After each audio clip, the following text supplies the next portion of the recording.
Welcome, I'm Faith Isbell with the Rockbridge Report. With me today is Jay Scudder, the City Manager of Buena Vista. Thank you for joining us today. Glad to be here, Faith. So tell me a little bit about how you got started as City Manager and kind of what that position entails. Okay. Well, I was looking for, I was a county administrator, and I wanted to take on a more urban role as a manager.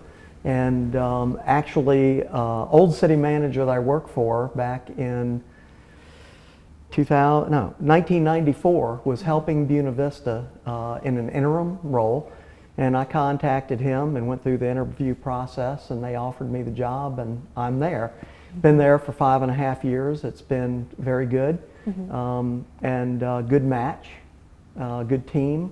But the Buena Vista is like most cities. It's under the council manager form of government.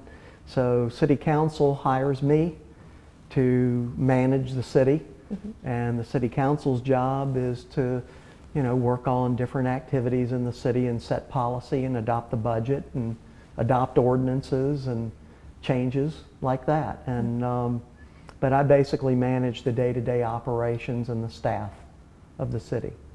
And so you had some previous experience in local government? Yeah, 29 years.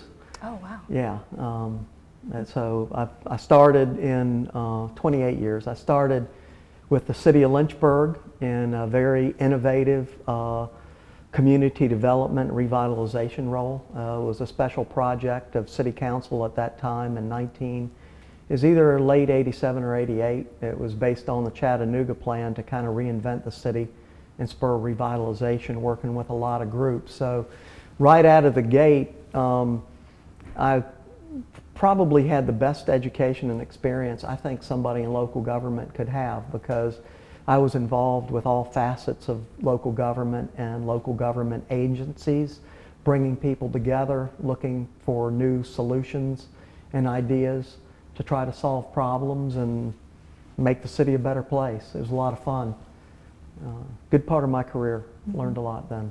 So when you started out with Buena Vista, what kind of state or situation was the city in, and did you face any obstacles politically or economically? Yeah, that's a good question. Buena Vista was at a serious transition on many fronts. I think that probably the most obvious was the financial condition that the city was in, which was dire, and the departments needed to be reorganized, and operations needed to be totally investigated and reworked. And the city was didn't have a lot of money when I came on for a city with the budget that it has. I think they had about $700,000 to $600,000 left in the general fund balance, and today we've built that back up to a very healthy level of about 3.2. And of course, when I came on board, Buena Vista was dealing with the golf course default, which BV is not alone in that situation. Several other authorities and cities got involved in things like that in the roaring 2000s. But it was a pretty sad situation, but it's not today. The city's a lot different. We've streamlined a lot of operations. We've used that money to reinvest in the city, which hadn't been done for about 15 years. So from a case study in local government, it's a really interesting turnaround study. Well, that's great. And you spoke a little bit about the golf course, and now I understand Buena Vista is facing a federal lawsuit over the debt, and I didn't know where exactly Buena Vista stands right now. What do you anticipate to come out of this lawsuit? Well, one of the things that I've been fortunate, and the city's been fortunate for, the leadership that I've worked with on City Council has really come to understand where the city has been and where the city is today. And they've been very helpful and instrumental in working through this process at the state level. Also, the communication level, getting our story out, putting things in perspective for what they really are. So the city of BV morally obligated the debt. They put up the golf course, City Hall, and the police station. Those are valued at around $1.3 to $1.5 million. So I don't think the federal, and our attorneys don't think the federal lawsuit has any merit at all, because there's nothing federally that can obligate the city to make a moral obligation. What the company has is foreclosure.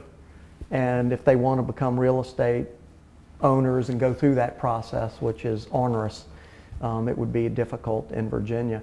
But hopefully what we'll end up doing in the long run is negotiating a settlement with limitations financially. And that's what we did several years ago. Mm-hmm. We made an offer that was above the fair market value and tried to reach a resolution, but the company that insured the bonds didn't want to at that time. Mm-hmm.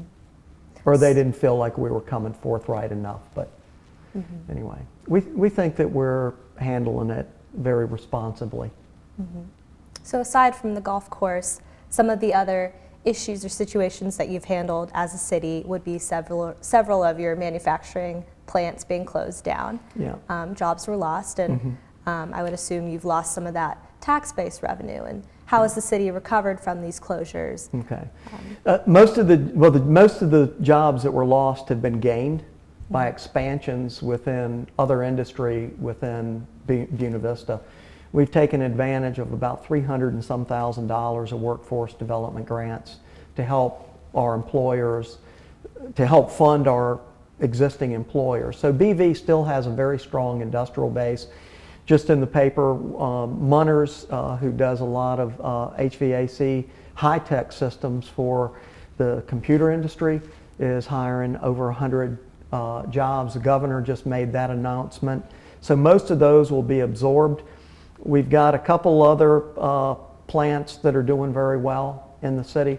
So really, if you look at the numbers for employment statistically, we're above where we were several years ago, even with those closures. So, and tax-wise, even though we've lost some on one side, we've gained more on the other side. So the position that the city has right now for our industrial base is pretty healthy given the comeback that we've come through, and we're actually better off than we were if we went back 6 or 7 years ago. Mm-hmm. And in your time as city manager, how have you seen the city, or say the city council, cooperate with you in your endeavors as city manager? Well, they've been a good group to listen to what we've had to deal with and the opportunities that we wanted to achieve. And so I think a proactive team approach, very open with one another on, what our challenges and opportunities are, and really where we wanted to go. I think it's been healthy. When you have a city that hasn't had a lot of change, or it's been in turmoil, and then you take it out of that turmoil and you look at new opportunities and change that needs to be embraced, sometimes that's a difficult thing to accomplish. And one of the things that we've been able to do together, not just the city council, but really the community, is kind of look at the good things that we have and not focused on the past or the negative. When I came there, we kind of coined a phrase